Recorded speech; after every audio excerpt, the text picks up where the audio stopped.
Lander से बाहर निकला और चांद की धरती पर अपने मिशन पर निकल गया।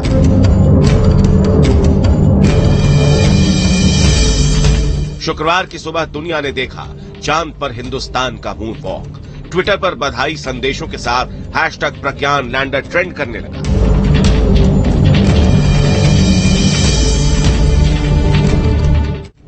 प्रज्ञान रोवर का चांद पर उतरना भारत के मून मिशन का अगला हिस्सा ही है।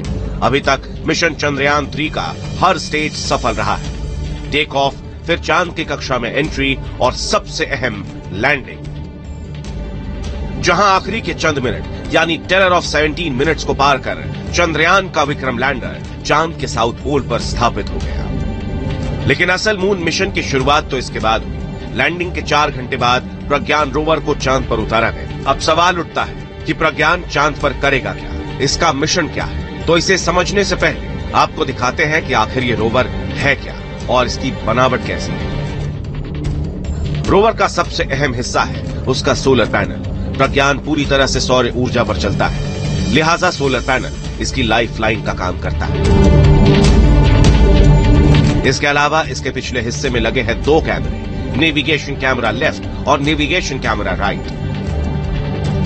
प्रज्ञान के पीछे की तरफ अटैच है अल्ट्रा पार्टिकल एक्सरे स्पेक्ट्रोमीटर, जो चांद के सरफेस की स्कैनिंग करेगा।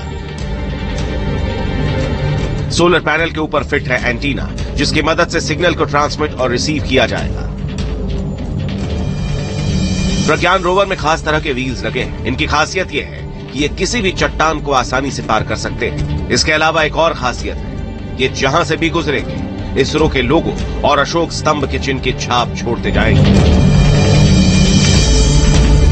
अब आपको समझाते हैं कि आखिर प्रज्ञान रोवर चांद के किन इलाकों में जाएगा और ये काम कैसे करेगा। चांद पर कौन सा देश कहां पहुंचा, ये देखिए। अमेरिका और रूस के मून मिशन ज्यादातर चांद की भूमध्य रेखा के आसपास रहे।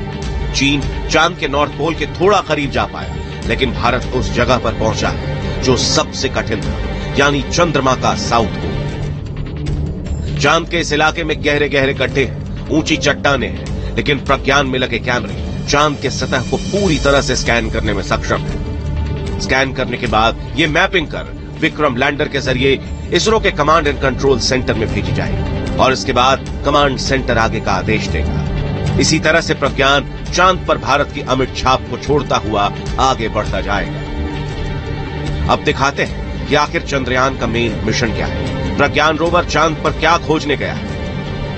And all of you know it is not an easy task at all. It's a work of last so many years. Maybe for Chandrayaan 3 it's a work of last 4 years, but for Chandrayaan 2 that was a work of many years back. And the learning that we got from Chandrayaan 2 of our unsuccessful attempt to soft land has really helped us in perfecting the methodology and also to have large number of experiments, tests to prove the process of landing. दरअसल प्रज्ञान चांद की सतह की तस्वीरें भेजेगा, खास कैमरों से चांद की सतह की स्कैनिंग करेगा। प्रज्ञान चांद के मौसम का डेटा रिकॉर्ड करेगा, चांद पर आयन्स और इलेक्ट्रॉन्स की मात्रा के बारे में जानकारी देगा, चांद पर पानी के सबूत तलाशेगा, चांद की सिस्मिक एक्टिविटी यानी सतह के नीचे की हलचल की जानकारी जुटाएगा।